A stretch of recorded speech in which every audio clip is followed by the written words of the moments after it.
Shalom, Kal La, Yahweh, Bahashem, Yahushai, Bahashem, Akadash. Double honors to the elders and the apostles of Great Millstone. Shalom to you, Akim in the faith, doing the work in true sincerity. And may the Lord bless you guys' household, Getting right into this thing. The spirit, I was on my way from work. I was thinking about the lesson I want to make.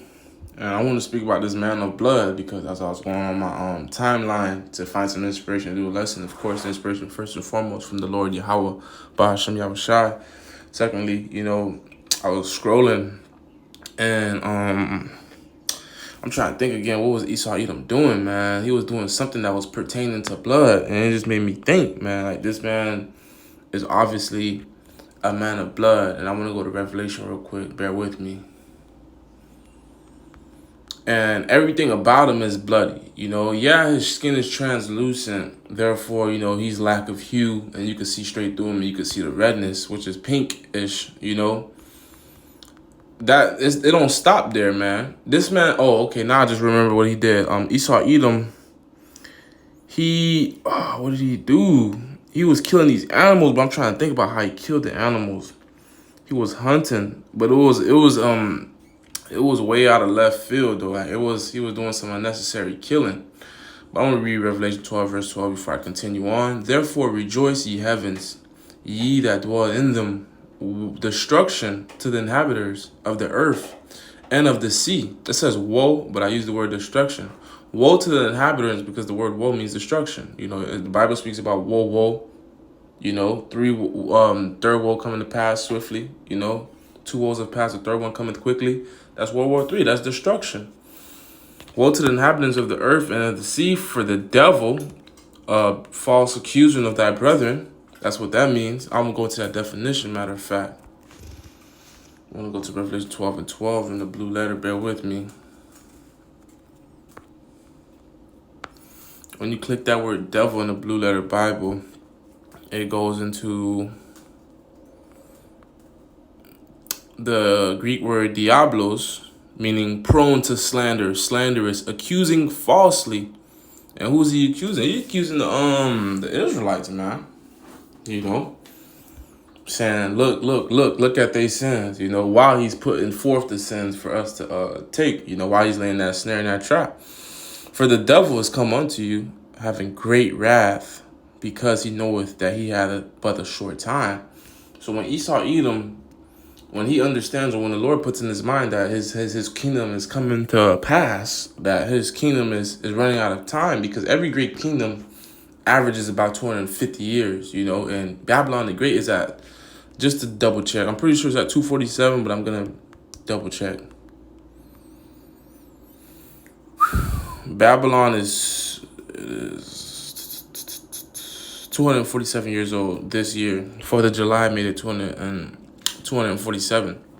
And the average great kingdom lasts 250 years. So that going to show you, it's obviously a short time. Albarat is our Lord willing, we out of here within the next 3 years, which would give this kingdom 250 years. But even if, God, Yahweh forbid that this happened, but hypothetically speaking, let's say the Lord did give Babylon another 3 years. That ain't nothing, man. That ain't shit. You only got 3 years to rule. You're done. So guess what you're going to do with that 3 years? You're going to rape, rob, pillage, and murder. You're going to continue to do the things that you were born to do.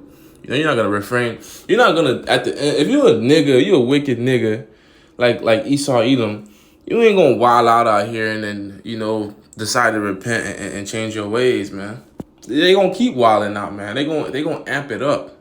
That's what they going to do. So Esau Edom, he's a man of blood, and we like to, talk about his skin color and what he's after and his nature, but just look at his lifestyle. Let's take a second and name some things. Hunting. Ain't nothing wrong with hunting, but the way that they do it, they trophy hunt. They kill for no reason, man. They kill animals to put it in their homes so they could brag to their next Edomite neighbor and let them know how much of a sharpshooter and how much of a traveler they are and how good they are. They like to brag and boast in that, man. They put their trust in guns, man. That's why you have something called the NRA in Babylon. Let me look at something real quick. NRA stands for National Rifle Association. These motherfuckers got a whole group just for advocacy group in the United States founded in 1871 to advance rifle marksmanship. It's a right to pretty much possess and do your thing, pretty much wall out and brandish your sword and, pretty much stay strapped. That's why these people believe, I believe it's the Second Amendment. Let me get that real quick. These people love their Second Amendment, man. That's one of the most popular amendments. A lot of brothers know that amendment by heart. A lot of people do. I believe the Fifth Amendment is another popular one. That's probably the second most popular. But the Second Amendment to the United States protects the right to keep and to bear arms. Whose home is this? This is the home of Babylonians, most likely, and majorly Esau Edom, man. This is their home, man. So, their home is going to possess what they like. Not that we need this, but I'm going to read the Fifth Amendment. I believe that's the right to remain silent. That's the most second amendment. The Fifth Amendment of the United States Constitution, limiting the government power to focusing on criminal procedures. Yeah, I believe that's the right to remain silent. So, and these devils, they have ways where they get away with the bloody actions that they do. When they kill a nigga, like for George Zimmerman, for example. When he killed that nigga, he got off scotch-free. You don't think he knew the procedures of that? And every other cop and every other Edomite that kills Jake and don't pay that don't pay the consequences? You don't think they know the procedures? You don't think they know the lawyers and the judges? You don't think they have the right resources for this? Going to show you, this that man of blood, man. Yeah, Jake will kill an animal, but Jake ain't gonna kill an animal for just out of hate and out of blood. We're gonna kill an animal to eat it. And it's part of the law. Back then we was sacrificing animals, righteous animals. And making, and pretty much eating them up. Ain't nothing was wrong with that, man. We don't go out there trying to extinct a damn. Only when Esau Edom is in rulership, you have to worry about animals being extinct, animals being driven from different places. You have deforestation. This man don't care about nothing or nobody but himself. Barely even that. That's why the Lord got to speed up this time, man, or no flesh shall be saved. I want to get that real quick. We haven't even touched the scriptures that I lined up for this lesson yet. The Spirit just jumping on me, calling me out by Shemal Shai.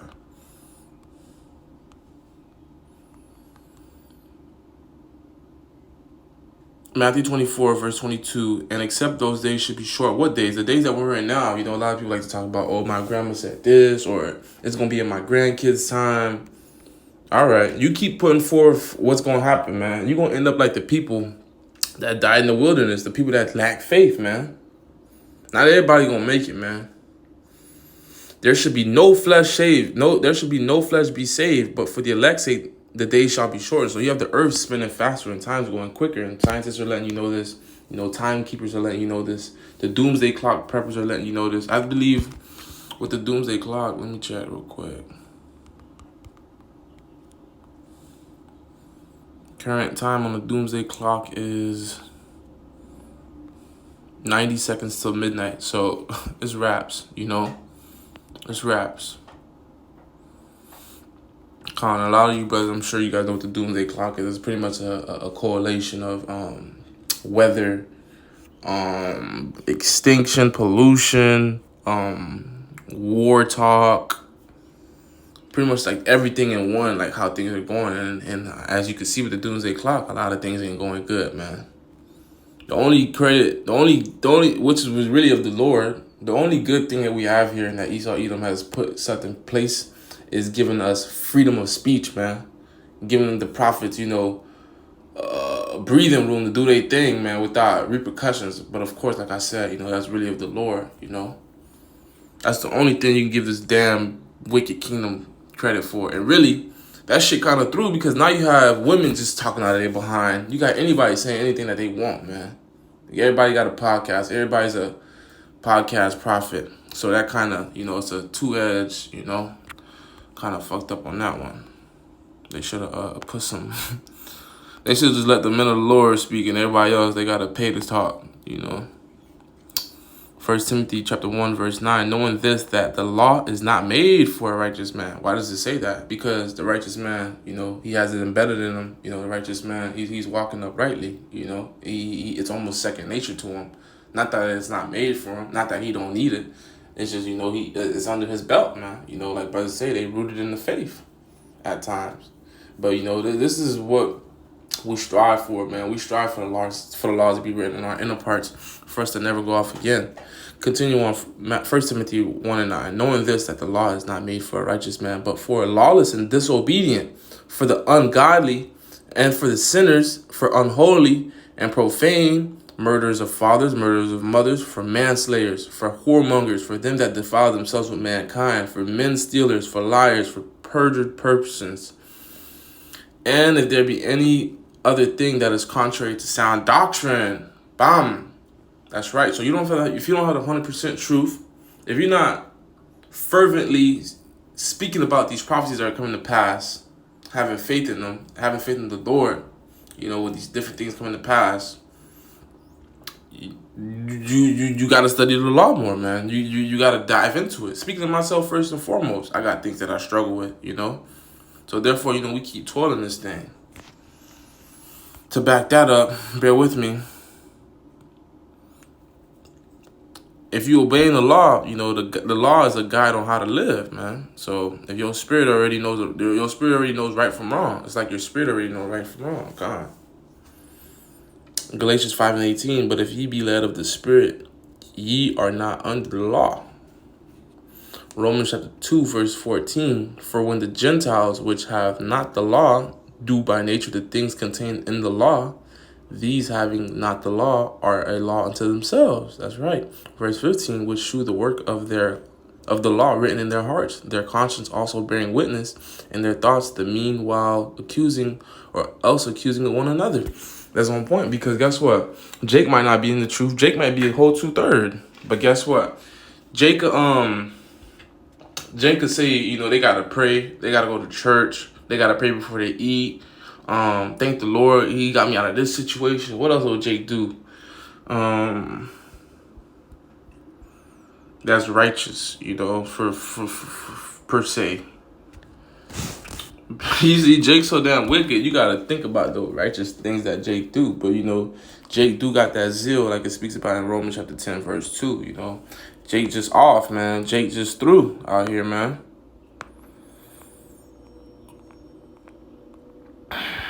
Like my grandma, for example, she goes to church with her head covered, but she don't know about the 100% truth, Want to show you, the law, the law is in these people, man. These people know what's up, they just off, man. These people need to be destroyed and refurbished. Lest the Lord have mercy on them and save them. For I bear them record, Romans chapter 10, verse 2, for I bear them record that they have a zeal of the Most High, but not according to knowledge. That's right, man. These people have a zeal, they have a drive, but the Lord, he calls you when you're ready. He calls you when he calls you, man.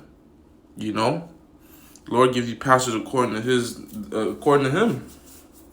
If the Lord want to lead you to the truth and save you, that's that. If the Lord want to call you at the last minute, that's that. If the Lord don't ever bring you to the truth and destroy you, that's that. This is the Lord's movie. Can't stop a train, man. So you damn sure can't stop the Lord. Bear with me.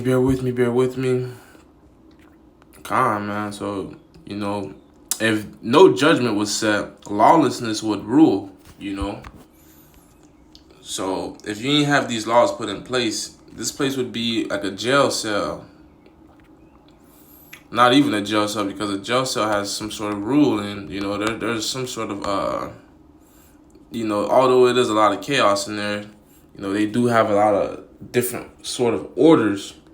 But man, this place would be like a chicken with his head cut off, man. Everybody would be running rampant, man. Just killing each other till none is left. So therefore, we need the law set in place, man. That's why you have laws in different places.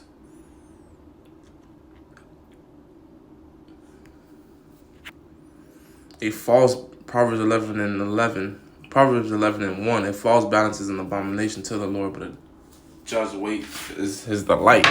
That's right, man. The Lord is very balanced, So yeah, you got people that are wicked, but you also have a plethora of righteous men, man. You got many great leaders and examples to look forward from, man. Not just one.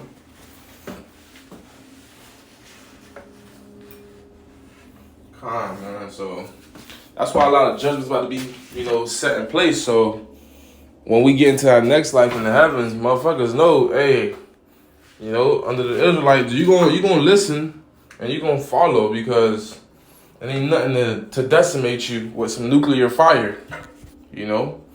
But with that, Lord, when this lesson was edifying, straight to the point. The title of this lesson was pretty much, you know, lawlessness creates, or salakia, not lawlessness, but if no judgment is set, lawlessness will rule. You know I went, you know, through different things, speaking about the man of blood, but I wanted to end off on that subject. Shalom.